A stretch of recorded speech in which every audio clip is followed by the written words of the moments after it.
laaste 12 maande het Ronel 3 nie-fiksieboeke vir skrywers uitgegee.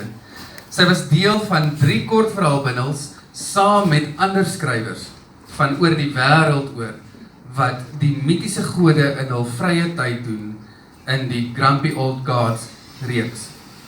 Sy het 8 boeke uitgegee in Afrikaans en Engels, as ook 'n boekbekendstelling gedoen in Junie, waar sy gepraat het oor die belangrikheid daarvan dat jy jouself in 'n boek kan raak sien. Maak nie saak die kleur van jou vel, waar jy vandaan kom of jou geslagsidentiteit nie.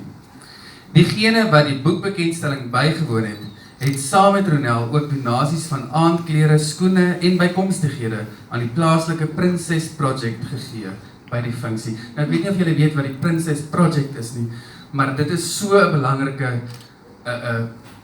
sal ek nou sê 'n platform waar meisies mooi gemaak kan word met mooi rokkies en mooi skoentjies. Want elke vrou in hierdie land verdien om ten minste net een keer in haar lewe soos julle vanaand almal soos 'n prinses te voel. Baie dankie vir die harde werk en baie geluk.